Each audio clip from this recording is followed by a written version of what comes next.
the last patient of Blackthorn Asylum. If you ever find yourself near the town of Blackthorn, you'll hear whispers about the asylum that rots on the edge of the woods. Blackthorn Asylum had been abandoned for decades, the gates sealed with rust and the windows shattered like broken teeth. No one dared to step inside, at least.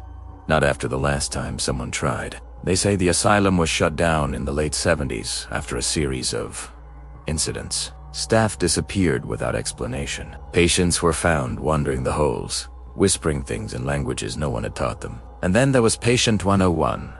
No one knew his real name. Records said he had been admitted for violent delusions, but other patients swore he wasn't human. Some called him the Sleeper.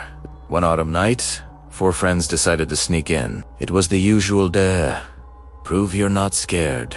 Bring something back as proof. With flashlights and shaky laughs, they cut through the fence and slipped inside. The air inside was heavy, thick with the smell of rot and rust. Graffiti scrolled the walls, but beneath the paint were darker stains that no one wanted to look at too closely. "Come on. It's just a building," one of them muttered. But even he kept glancing over his shoulder. As they explored, the asylum seemed to shift around them.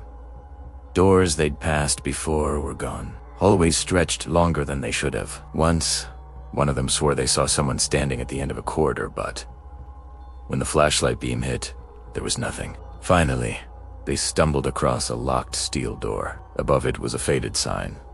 Ward C. Isolation. Against better judgment, they forced it open. The room beyond was padded, but the padding had been shredded in long, deep gouges, as though something with claws had torn through. In the center was an iron restraint chair. The buckles were still strapped tight, though the chair was empty. On the floor lay a file folder, damp and yellowed with age.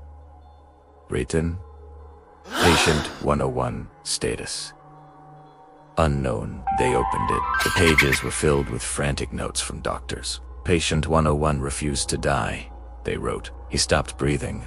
His heart stopped beating, but his body remained warm. At night, staff heard him whispering in the vents. Doors would open on their own.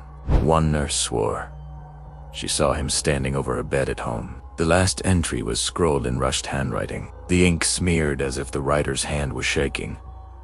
"He is still." The sentence never finished. Before anyone could speak, every flashlight went out. Darkness swallowed them whole. Then came the sound. Breathing. Not there on something ragged, wet, and close. One of them tried to call out, but their voice cracked into a whimper. A flashlight flicked back to life, its beam shaking wildly across the padded walls. The folder was still on the floor. The chair was still there. But one of the friends was gone. The others searched, screaming his name, but only echoes answered. Then they saw it, just for a moment, in the beam of light. A face, pale and greening, pressed against the wall as if it had grown out of it. That was enough. They bolted, crashing through hallways that seemed to twist in every direction, chased by footsteps that didn't belong to any of them. When they finally burst out into the night air, they didn't stop running until the asylum was just a shadow in the distance. Of the 4, only 3 came back. No one speaks of the missing boy anymore. The police never found him, and his parents refused to talk about it. But the locals whispered that Patient 101 finally found someone to take his place in the chair. And if you walk past Blackthorn Asylum on a still night, you might see a pale face watching you from the broken window of Ward C.